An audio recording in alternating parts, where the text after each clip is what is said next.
Alright, patuloy pa rin tayo nakatutok dito pa rin sa ating live coverage sa pagdating ni Pope Francis dito at mamaya-maya lamang Kirby at Father Nolan, no, aabangan na natin yung concluding mass na gaganapin sa Quirino Grandstand. With that, pasalamatan muna natin, Jules, ang Manila Hotel. Para Siyempre, ang Manila Hotel ang isa sa mga nagpo-provide sa atin. We would like to thank the Manila Hotel for providing us the venue for our media center, which is tasked to provide access to and ensure the distribution of all information such as press releases and copies of relevant documents for print, broadcast, and online media. Again, thank you so much, Manila Hotel. Alright, tapos maya-maya magkakaroon, yung itinerary muna, mamaya ay magkakaroon ng concluding mass, tapos going back na ulit sa Apostolic Nunciatura, no? Si Pope Francis, at bukas naman ay yung official na leave-taking ceremony.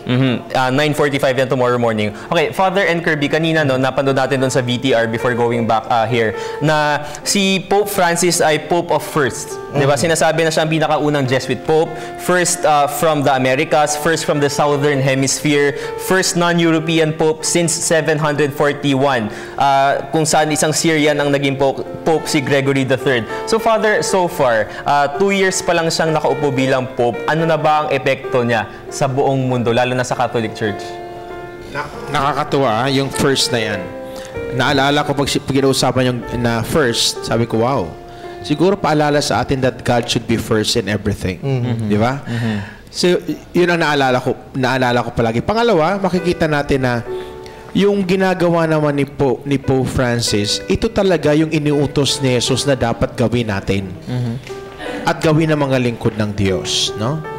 You notice, for example, yung kanyang skull cap, pinapalit-palit niya. May nag-text ka sa akin, Father, pag nakita niyo po siya, sana po, Father, may skull cap kayong dala-dala para ipagpalit nyo. At yung skull cap na nasa kanya, Father, ibigay nyo sa akin para souvenir. Sabi ko, souvenir na naman.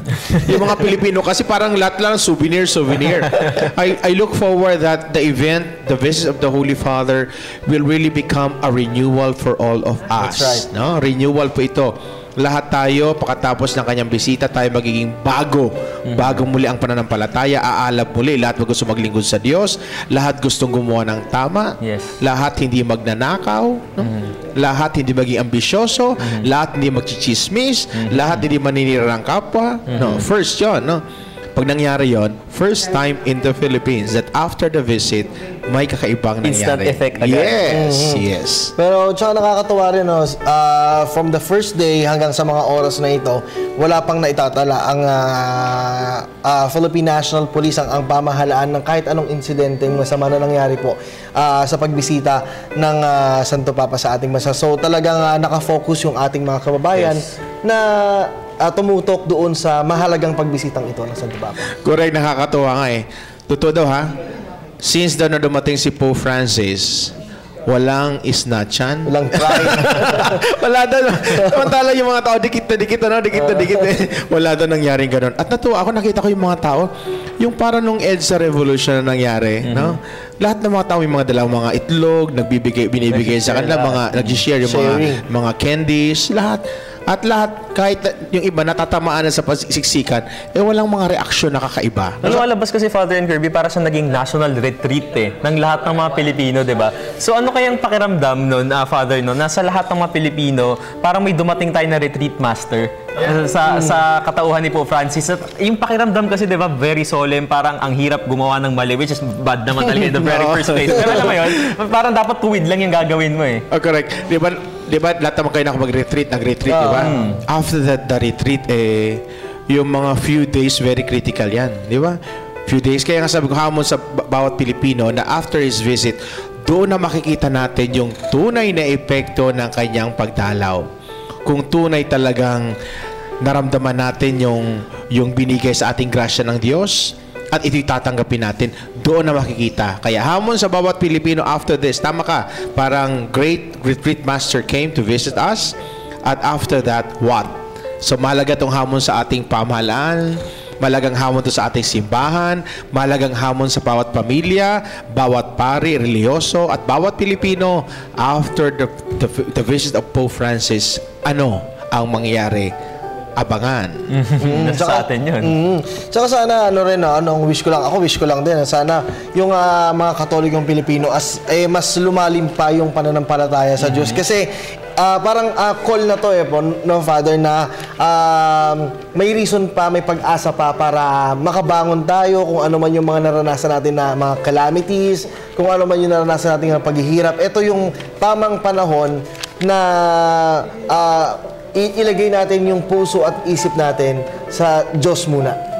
Tapos, Father, si Pope, siguro mabalik tayo doon sa personality niya, doon sa characteristic niya na sobrang humble siya. Kasalukuyan sa Roma, nagre-reside daw siya sa Marthae Guest House. Yung usual daw na people apartment, doon daw nakatira doon sa Apostolic Palace, Father. So ano bang nito, parang message nito, statement nito para sa lahat ng mga world leaders, sa mga national leaders? Naalala ko one time may nakita ko sa Facebook, pinakita doon yung isang presidente na hanggang ngayon ay pobre. Cuba ata, no?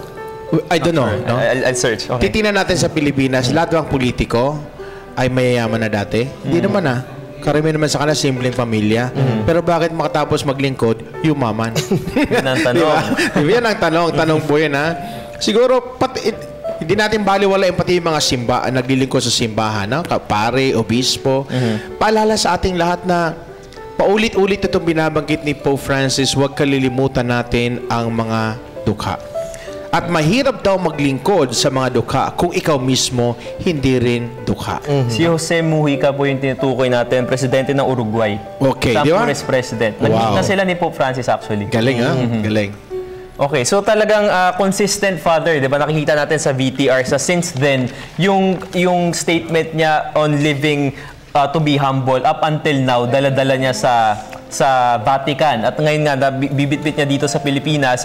Ang hamon na lang talaga dito, gaya na sinabi mo, Father, paano siya magti-trickle down sa bawat individual, sa bawat institution dito sa Pilipinas. Pero, Father, sino ang mag-a-assess niyan right after? Naniniwala ko na sa Archdiocese of Manila, pamunuan niya ng mga obispo. Ng aming kardinal na si Cardinal Tagle. Sa Cubao, si Bishop Honesto. I think after the visit, may programa naman ang simbahan ngayon. Pero after the visit, siguro i-revisit yung programa ng simbahan ng mga local churches, kung ito ay nakaakma sa sinasabi at turo ni Pope Francis na turo ni Jesus. Kaya nga tandaan nyo sa Pilipinas ngayon, diniklara po na yung 2015 is the year of the poor. Year of the poor. Diba?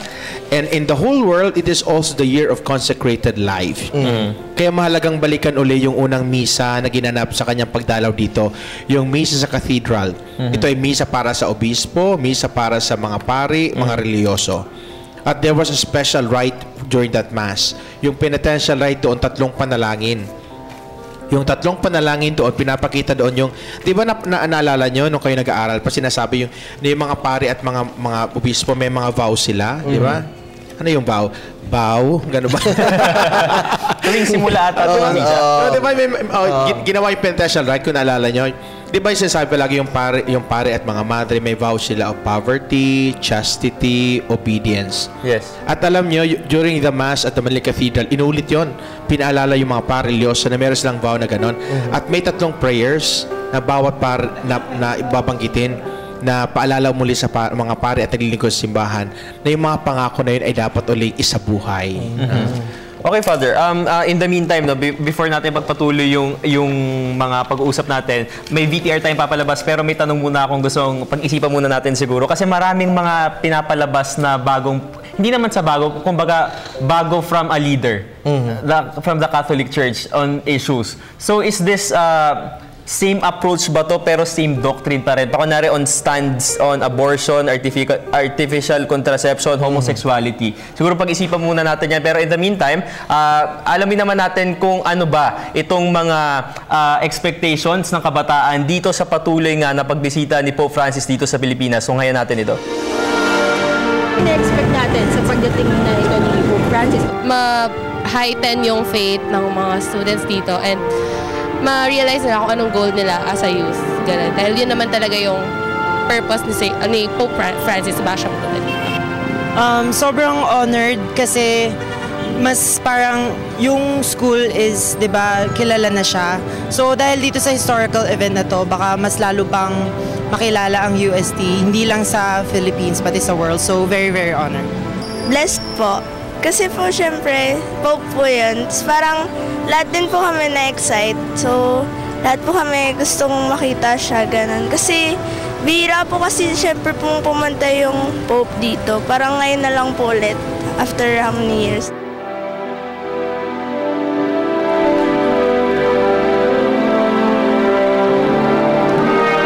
So, yan yung mga expectations ng mga kabataan. Okay lang, Father, kusunod tayo. Baka makita na tayo ay Okay lang po yan. Anyway, yung mga bata kanina, from UST sila. So, most likely, expectations nila, na-meet na rin nila kanina sa UST. Tulad nga na sinasabi ko, syempre, yung estudyante kanina, sabi niya, baka ito raw yung pagkakataon para makapag-reflect ng faith sa Panginoon. Kasi nga, siguro baka napapansin din ng ibang mga kababayan po natin na may mga mas napapriority mga bagay at nakakalimutan na paminsan yung pagtungo minsan sa simbahan po, Father. So, parang siguro napapansin po ng ating mga kabataan na kailangan sigurong i-connecta muli yung ganitong paraan. Oo. At maganda rin makita ng mga kabataan, no? Sana yung, kasi pag tinatanong mo yung mga kabataan, ano pangarap mo sa buhay? Diba? Pangarap mag-artista. Para makatulong sa pamilya. Nothing wrong with that, para tumulong sa pamilya. Parang lahat nakafocus sa material na bagay. Yes. Di ba? Sana simula sa araw na ito, sa pagdalo ni Pope Francis, ay paalala sa atin na may mas mahalaga pa kaysa mga material na bagay. Di ba? Ito, Father, yung sinabi niya ata sa, I'm not sure kung sa Malacanang or sa isang speech dito sa Pilipinas, itong ideological colonization, na habang alam natin na meron tayong mga kababayan na naghihirap, marami rin ang mga na nakatutok naman sa material na bagay. At paulit-ulit sinasabi ng dokumento ng simbahan, ha?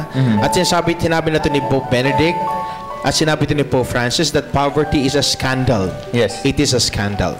Anyway, Father, kanina, before tayo magpakita ng VTR, si Pope Francis po in-affirm po uli yung Catholic doctrines on number 1, abortion, number 2, artificial contraception, and number 3, homosexuality. Dito po sa homosexuality, kasi nagka-statement po si Pope Francis, di ba, na who am I to judge them? Kasi may ibang mga article sa social media na parang iba perspective ata na, tinatanggap na ba ng Catholic Church? Pero, Father, siguro magbigay siguro tayo ng paglilinaw, ano ba yung pinaka-posisyon ng Simbahang Katoliko with regard to this issue? Oo. Maganda yun, ha? Sinasabi ng katekismo na you hate the saint but not the sinner. Di ba? Anong ibig sabihin nun? Lahat naman in everything, lahat naman welcome sa simbahan. Di ba? Lahat naman ay pwedeng magbago. Who are we to judge somebody na hindi siya pwedeng magbago? No? Kaya lamang, ang posisyon ng simbahan, hindi naman talaga nagbabago eh. Same pa rin ang turo ng simbahan. Di ba? Yung pag sinabing sakramento ng kasal, ito'y para sa babae at lalaki. Hindi ito pwedeng mababago. Dahil ang gumawa ng sakramento, hindi simbahan. Ang gumawa ng sakramento ay si Jesus. Di ba? So, hindi ito mababago. So, palagi sinasabi na, anong ay yung babaguhin ni Pope Francis? Wala pong binabagong turo si Pope Francis. Siya po ay pinapaliwanag niya lang po yung turo ng Jesus para sa ating para lalo nating maintindihan. For example, yung ganong binanggit mo, pakiulit yun? Yung sa homosexuality, artificial contraception, abortion. Correct.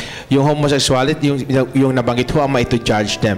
Who am I to judge them does not mean na okay na, kahit anong gawin mo, okay na. No, hindi naman. Sinasabi doon na ang paanyaya pa rin ay patuloy. Sa mga taong katulad natin lahat na nagkakamali, ang paanyaya para maging banal at maging maayos ay patuloy.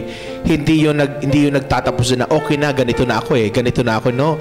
The challenge continues na sana ang hamon na maging banal. Sabi nga sa UST, holy young people, holy people to become saints ay patuloy. For example, sa issue ng abortion at contraceptive, tuloy pa rin ang turo ng simbahan, no? Na yung buhay pa rin starts with conception, di ba? At binanggit yun ng ating mahal na Santo Papa when he went to the MOA at the same time sa in front of the President of the Philippines, di ba? Yung the sacredness of life, no? Yung buhay ay mahalaga, no? Mahalaga yung integral development, the human integral development, pahalaga natin ang bawat buhay. Kaya nga yung mga nasa kalye, mga bata, nasa lansangan, yung financially challenged, no? May buhay ito di ba? Hindi naman ito mga taong mga bagay na nandiyan sa gilid-gilid. Buhay ito. So dapat pahalaga natin. You would notice, for example, maraming mga religious congregation na ginagawa ito ng simbahan na even those who are physically challenged, yung may mga cerebral palsy, inaalagaan ito ng simbahan. Ngayong natunghayan na natin ang naging paghahanda para sa misa mamaya dyan sa Luneta, alamin naman natin ngayon ang current situation dyan sa Quirino Grandstand. Makakasama natin live nag-uulat, Cathy San Gabriel. Cathy? Jules, alam mo, wala nang 2 oras ang ating aantayin bago ang pagdating dito sa Quirino Grandstand ng Santo Papa, at bagamat malakas pa rin ang buhos ng ulan ay hindi pa rin natitinag at nananatiling excited ang ating mga kababayan na masilayan at makasama sa isang misa ang Santo Papa. Nag-uumpisa ng mag-rehearse ang choir. Ito ay isang 1,000 member choir at 100-piece orchestra ang tutugtog para sa ating misa ngayon. Just to give you an idea kung gaano kalaki ang crowd dito. Alam mo ba, ang ginawa nilang host, yung ostia, pangkomunyon, ay 2.3 million. Bagkagayon man, inaasahan nila na hindi lahat ay magkakaroon ng tsansa para mangumunyon. 3 milyong misalets din ang inimprenta para sa misa ngayong araw. Pero kanina, pagkabukas pa lang na entrance, naubos na po agad itong mga ito. Nag-umpisa na rin magdatingan ang mga VIP. Sila yung uupo dito sa tabi, dun sa bleachers, sa tabi ng altar, sa kaliwa at kanan ng altar, at maging dun sa mga puting monoblock chairs sa harap ng grandstand. Tinatayang 4,000 mga VIP at maging yung mga disabled na mag-a-attend ng misa ang uupo dyan sa choice seats dito sa Quirino Grandstand. Samantala dito sa ating kanan, nandito yung ating mga kababayan. At bagamat malakas ang buhos ng ulan ay nandito pa rin sila, nag-aantabay sa pagdating ng ating Santo Papa. 3:15 inaasahan ang pagdating ng Santo Papa, ngunit mag-iikot muna siya bago siya umakyat sa entablado at magsimula sa misa. Tanungin natin yung ating mga kababayan. Madam, dito po tayo. Ano po nararamdaman nyo? Wala na pong 2 oras ay mag-uumpisa na ang programa, darating na, makikita mo na si Pope Francis. Sobra pong kasayahan kasi siya na po ang ama natin sa Panginoon, tapos sa simbahan po. Sobra pong kasagalakan pa, hindi ko po alam kung anong masasabi ko kapag nakita ko na po siya. Kasi ang tagal-tagal ko na po siyang pangarap na makita. Isa ilang araw niya po, ngayon lang pa namin makikita siya. Sa ilang araw niya po ritong naparito. Okay, yan, isa sa mga matyagang naghihintay dito kahit na malakas ang buhos ng ulan. Yung iba sa kanila, kahapon ng hapon pa nandito, nag-camp out sa paligid ng Quirino Grandstand para mauna dito sa loob. At inaasahan nga natin na magiging on time. So far, ang magiging arrival ng Santo Papa dito, magiging 15 minutes yung kanyang paglilibot. At sinisikap ng Santo Papa na kahit paano masilayan siya ng milyong-milyong tumungo dito sa grandstand para makasama sa ating misa ngayong araw. Ito na po yung pinakahuling tsansa ng ating mga kababayan na makita ng personal ang Santo Papa. Kaya naman talagang ayon nga sa ating pamahalaan, inaasahang 6 million yung dadalo dito sa, hindi lamang sa grandstand kundi dito sa areas sa paligid nito. At yan muna ang latest mula dito sa Quirino Grandstand. Pero bago yan ay nais po nating pasalamatan ang Manila Hotel na siyang naging sponsor po natin sa International Media Center na nagbibigay serbisyo po para sa iba't ibang pangangailangan ng broadcast, print at online media. Muli maraming salamat po sa Manila Hotel. At para sa Pope Francis sa Pilipinas, Cathy San Gabriel ng Media ng Bayan. Maraming salamat sa iyo, Cathy San Gabriel, na live na nag-uulat dyan sa may Quirino Grandstand. At sobrang excited na rin tayo lahat kasi ilang oras na lang darating na si Pope Francis sa Quirino. Okay, merong gustong i-correct si Father Nolan kasi may mga balitang lumalabas kanina, Father Nolan. I-clarify natin, sabi Tuloy po ang misa sa ating Luneta, 3:30 po. If ever may mga maling impormasyon, wag natin pong pansinin. Tuloy po ang mga misa. Ang misa po dito po sa Luneta, 3:30. Lahat po mga sambayanan ng Diyos, pumunta po kayo at magsimba doon, no? Ito po ang panawagan sa atin ng ating mahal na kardinal na si Cardinal Chito Tagle. Tuloy po. Alright, inuulit po namin, tuloy po ang misa ng mahal na Santo Papa dyan po sa Luneta sa may grandstand po at ngayong 3:30 ng hapon. So doon po sa ating mga kababayan na nais pong magtungo ay may oras pa po kayo na makapunta doon sa area na yan para makiisa po sa isang napakahalagang misa na gagawin po ng mahal na Santo Papa dyan po ngayong araw. Alright, so let's go back to day 2 nung nag-message si Pope Francis sa Malacanang. Nabanggit niya po sa kanyang mensahe na reject all forms of corruption. May tinamaan siguro tayo. Tinamaan tayo lahat. Siguro. Pero may mga camera na medyo malikot ha. Nakakatawa. May mga finocus silang mga mukha. Alam natin yan. Nakita mo yan? Nakita ko yun, Father. Ayun naman na let us be charitable to everyone. So sana let us give the benefit of the doubt to everyone. Yes. May mga mukha silang pinofocus. Yan, pinapakita ngayon. Pero maganda sana yung reject all forms of corruption. This is for all of us, no? Tanggapin natin in one way or the other, naging parte rin tayo. Tayo ang humalal, so parte rin tayo doon. So kaya nga po, pakinggan natin po yung panawagan na yun, reject all forms of corruption. Magandang punto yan, Father, no? Lalo na marapit na rin ang 2016 elections. Bahagi tayo ng mga nauupo. Tayo ang naghahalal sa kanila. Kasama tayo, oo. Kaya kailangan makialam din tayo. Sisihin nyo rin yung mga sarili nyo. It's either mali yung binoto ninyo or hindi kayo bumoto. Wala yung right to vote.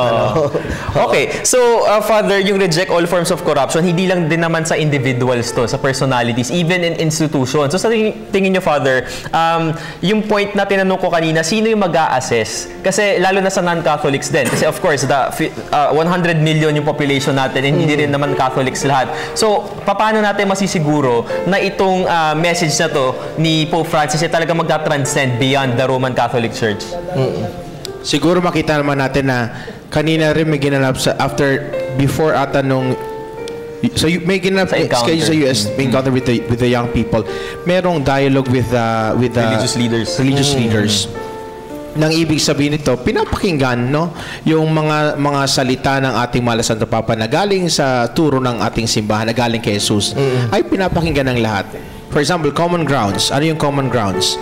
Yung ang pagnanakaw kahit sa anong relihiyon ay mali, di ba? Ang pagpatay kahit anong relihiyon ay mali, di ba? Ang yung pagwalang bahala sa ating kapwa in all forms, no? In the different religion ay mali, no? So may mga common grounds tayo. May common grounds tayo na naniniwala ako na hindi lang ito renewal para sa mga Katoliko at mga Kristiyano, but this is a renewal for everyone, Buddhists, Muslims, and the rest. Yeah. Okay. Nung misa naman sa Manila Cathedral, ito yung para sa 2,000 attendees na mga priests, mga religious men and women, mga nuns. Father, nabanggit po doon ni Pope Francis yung tungkulin ng simbahang Katoliko dito sa Pilipinas. Lalo na nabanggit niyo po kanina in 2021, 500 years na ang Catholic Church, ang Christianity dito sa Pilipinas. So, nabanggit niyo rin kanina, Father, na we are towards the preparation for 2021. So, ano po ba yung ambag nitong pagbisita ni Pope Francis ngayong 2015 para mas maging handa tayo in 6 years, in 2021? Maganda yan. Ang tanong sa atin ay, after 500 years, ano na nga ba ang nangyari sa ating pananampalatayang Kristiyano? Di ba may mga survey pinapalabas? Di ko alam kung tunay yung mga survey na yan. Na konti na nagsisimba, konti na ang gusto magpare, konti na ang gusto maglingkod sa simbahan. I think the visit of the Holy Father will really examine ourselves again. Unang-una siguro, makita ng bawat isa na yung panawagan sa pagpapari, pagmamadre, pag-aasawa, at bukasyon, maging single blessed, ay ito'y panawagan galing sa Diyos. Whatever calling you have that comes from God, gampanan nyo ng maayos. But basically, with an emphasis on the family. Sabi nga, the way of the church is the family. No? With an emphasis to that. Yung bukasyon sa pagpapari, yung bokasyon para maging presidente ng Pilipinas ay nahubog yan sa bawat pamilya. No? So siguro renewal will start with the basic church, and that is the family, and after that it will be cascaded into bigger communities, diba? After it will be cascaded into one big country. So I look forward to that, na sana yung pagdalo ni Pope Francis paalaala sa atin na gampanan ang panawagan sa atin ng Diyos. Oo. So tingin niyo, Father, ito rin yung tamang pagkakataon. Kasi di ba yung atin pong mga kababayan na medyo hindi po nakakalimutan, lumilihis lang ng landas. Ano po ba yung nagiging reason bakit nagkakaganito sila? Maaring siguro dahil sa kahirapan po, or maaring may nagtutulak lamang. Pero sa tingin niyo po ba, because of the visit, maaari po bang mas mabago ito or ma-develop or ma-improve pa? Kasi definitely, mahalaga ang papel na ginagampanan natin ng mga pare. Kaya kanina yung sa UST, yung blessing, ang unang humingi ng blessing ay yung bata. Pangalawa yung magulang. Pangatlo, pari. Bilang lingkod ng Diyos. Very critical po ito sa aming mga pari, mga obispo, at mga madre at religyoso, na sana talagang kami ay makita na kasama ng tao. Kami ay kalakbay ng tao, and it will make a big difference. Ayun, Father, nakita natin yung ating mga kababayan. Hindi man nasulyapan, pero yung kagalakan po nahatid nung pagdaan nung papal convoy po dyan po sa may bahagi ng Espanya ay talaga pong nagdulot sa kanila ng kaligayahan. So the mere fact, Father, nakasama sila sa crowd, kahit bahagya lang nila nakita, kahit yung kotse lang ni Pope Francis, mahalaga na sa kanila. Yung to be connected di ba? Ganun ang gusto natin na maramdaman natin, to be connected with the Holy Father. And when we are connected with the Holy Father, we are connected with Jesus. Saka sana dun po sa ating mga kababayan, hindi lamang yung wag natin yung symbolismo po na may yung napadaan lamang po. Mas maganda po isa puso natin maigi yung tunay na reason bakit nga po siya nandito sa atin. Correct. Tapos panawagan ko sa lahat ng ating mga kababayan, may mga misa ngayon sa Archdiocese of Manila, afternoon masses na kinancelled. Ito naman ay with the permission of the Cardinal para i-focus yung misa doon nagaganapin sa Luneta. Okay. However, you check it with your own parish priest, kasi may mga weddings ngayon na ang iba-ibang simbahan na tuloy siyempre naka-schedule na yon. Okay. Pero yung Luneta Mass, punta po lahat para sa Mass ng ating mahal na Santo Papa, which will start at 3:30. Alright. Ngayon naman, Father Kirby, pag-usapan natin yung isa sa pinaka-nakakaantig siguro na misa na natunghayan natin, yung naganap sa Tacloban. Okay, nabanggit po ni Pope Francis, I'm here to be with you, a little bit late, I have to say, but I am here. Oo, galing. Nakakatawa, no? By the way, nakikinig pala sa atin, nanonood si Father Emil, Father Lloyd. Papunta sila ng Taiwan. Mga pari ito, papunta ng Taiwan kasama yung mga bata. Meron silang gagawing importante sa Taiwan. All the best po. Oo. Nakakatawa ang ating mahal na Santo Papa, yung sinabi niyang ganito, na wala akong masabi. Wala akong pwedeng, parang sometimes, pag may lumalapit sa atin nagtatanong ng mga bagay-bagay, bakit kami nagkaganito? Bakit kami ang nagkaroon ng sakuna? Bakit kami ang namatayan? No? Sabi ng maganda, totoo ang sinabi ng ating Santo Papa, wala po akong masabi sa inyo. Hindi ko po kayang ipaliwanag. The Holy Father does not even attempt to explain things. Sabi ng Holy Father, ang mahalaga, nandito po ako kasama ninyo. Di ba lahat naman tayo? May mga pinagdadaanan tayo. Hindi naman nangangahulugan na after ng visit ng ating mahal na Santo Papa, wala nang pagsubok na pagdadaanan ang bawat isa. Lahat meron. Parte ng buhay Kristiyano. But alam natin na anuman ang pagsubok na kaharapin natin, alam natin na hindi tayo nag-iisa. Alam natin ang Diyos ay kasama natin. Naalala ko yung mother tinanong, what do you expect from the Holy Father? Sabi ng madre, wala po. Sapat na po na siya ay tumalaw at makasama kami. Yun po ay sa amin ay isa ng napakalaking bagay. Oo. Tsaka alam mo, Diyos, isa rin kasi yung pagtungo ng Santo Papa sa Tacloban na ito talaga yung mga pinagtuunan niya ng pansin. Yes. Dahil talagang gusto niyang makasama yung mga nabiktima po ng Yolanda at nung paglindol sa Bohol. Malaking tulong tiyak, Father Nolan. Ito pong pagkakataong ito doon po sa ating mga kababayan na nandyan sa Visayas na nakaranas po ng kalamidad. Sa tingin niyo po ba, with this, mas lalo pong tataas, magli-lift up po yung pag-asa na ipagpatuloy po at bumangon yung ating pong mga kababayan dyan? Totoo yun. Siguro ang magiging konteksto ng bawat isa ngayon, palaging sasabihin natin, you are my brother. You are my sister. No? Hindi na pwedeng, am I my brother's keeper? Hindi pwede yun. You are my brother. You are my sister. So, ibig sabihin nun, konektado tayo sa bawat isa.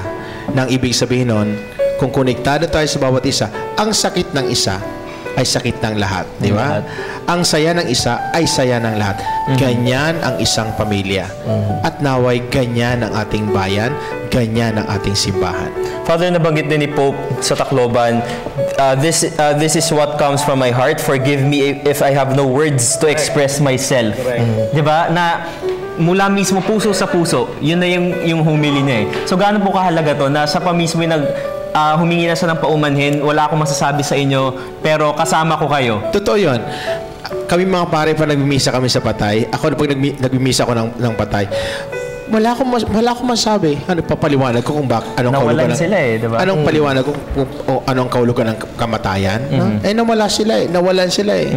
Madali mong sabihin yan dahil wala ka doon sa kanilang sitwasyon. Yung mahalaga siguro yung pakikiramay.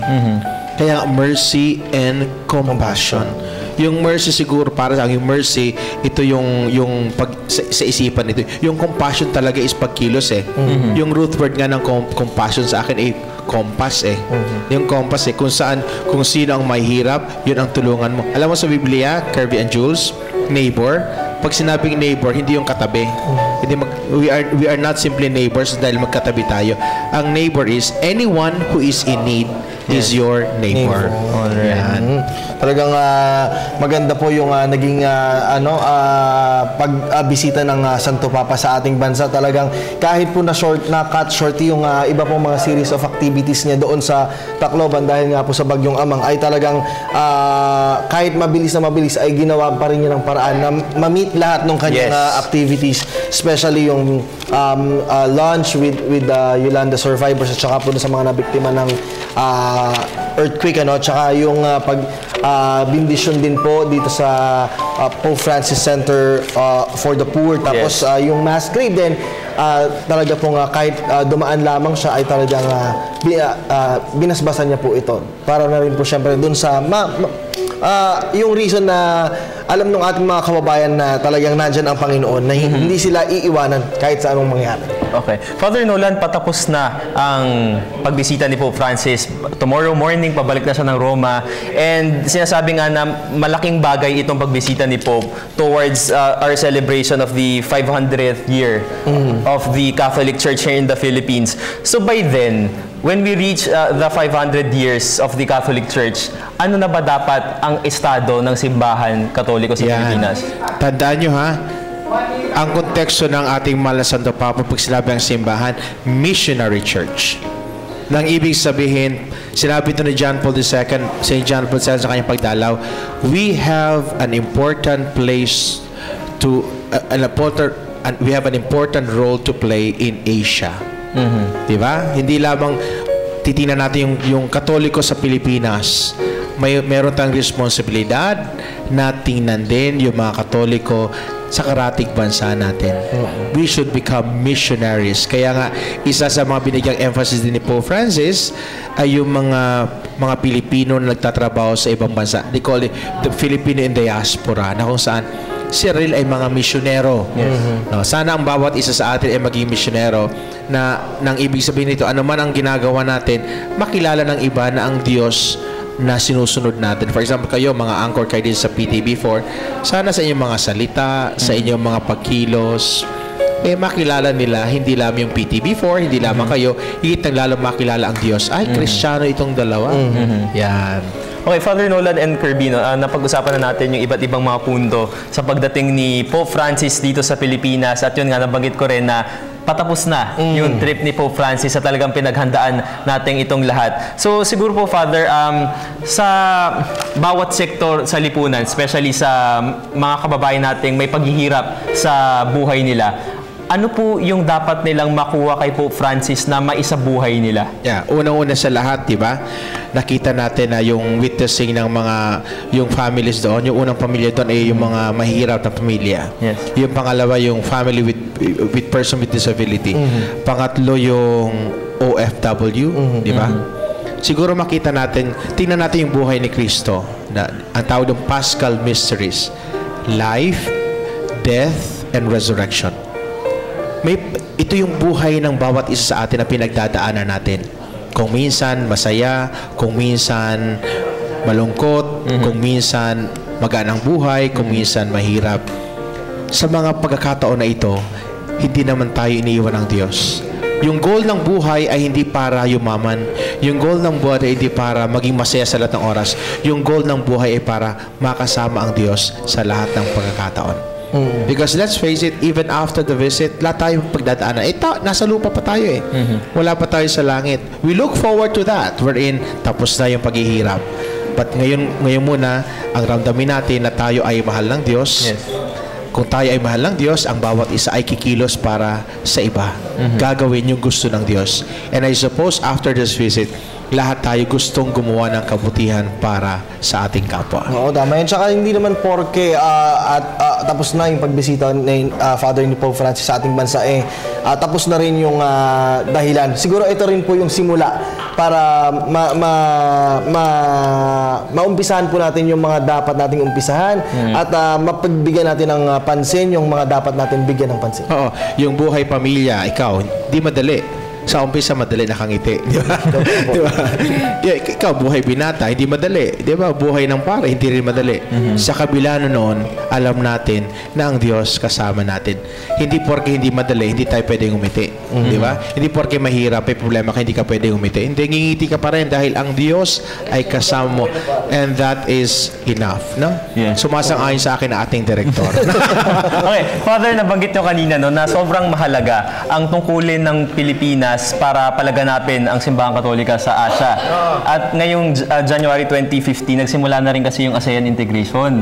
So mag-integrate na yung iba't ibang mga cultures, yung mga paniniwala. So ano po yung kailangan gawin ng Simbahang Katolika dito sa Pilipinas para mas maging matatag siya, lalo na papasok na rin kasi iba't ibang mga kultura? Siguro ang mangyayari niyan ay pag-iitingin natin yung katisismo. Di ba? For me as a priest, yun ang aking gagawin. Pag-iitin yung katisismo, yung pagtuturo muli na sana ang bawat Pilipinong Kristiyano, Katoliko, maintindihan niya ang kanyang pananampalataya. At yakapin niya ito ng todo-todo. Di ba? Alright, napakaganda nung ating mga napag-usapan, Jules, ano? Tsaka yung mga nabahagi ni Father Nolan, talagang tagos din sa puso yung mga napag-usapan natin. At mas naiintindihan natin kung ano ba yung ibig sabihin nung pagbisita ng Santo Papa sa ating bansa. At syempre, para sa lahat ng mga boss natin na gusto makibahagi sa ating usapin sa social media, mag-tweet lamang kayo sa @PTVPH at gamitin ang hashtags Pope Francis at #PopeInPH. Maraming salamat po. Ako po si Jules. Alright, salamat din po, Father Nolan. May parting message po ba kayo? Lahat po 3:30, please go to the Luneta Mass, no? Para pumasilayan nyo ang ating mahal na Santo Papa at matanggap ang basbas na galing sa Diyos. At syempre po sa mga Pilipino, sana the most important thing would be after the visit, kung ano ang ating konkretong gagawin. No? Sana po hindi lamang tayo natuwa, nangumiti, nakipag-picture, nakipag-selfie, umiyak, bagkos ang mga iyak nito, ang mga emosyon na ito ay maging konkreto sa paggawa ng kabutihan sa ating kapwa. Mga leader ng ating bansa, nakinig kay Holy Father, sana yung pakikinig ay merong epekto. Mga lingkod ng simbahan, sana ang pakikinig ay merong epekto. Bawat Pilipino, sana may epekto ang kanyang pagdalaw. Paalala sa atin na mahal tayo lahat ng Diyos. Alright, maraming salamat, Father Nolan, sa pakikibahagi po sa amin. At magpapatuloy pa rin po ang special coverage ng inyo pong media ng bayan. Kaugnay pa rin po ng iba pang aktibidad ng ating pong mahal na Santo Papa. Antabayanan nyo po ang aming pong mga kasama na sila Nika at Professor Xiao Chua para ihatid pa sa inyo yung mga up-to-date na mga nagaganap dyan po sa bahagi ng Quirino Grandstand kung saan magsisimula po ang misa ng Santo Papa. Maraming salamat po. Ako po si Kirby Cristobal. Magbabalik po ang Pope Francis sa Pilipinas, PTV Special Coverage.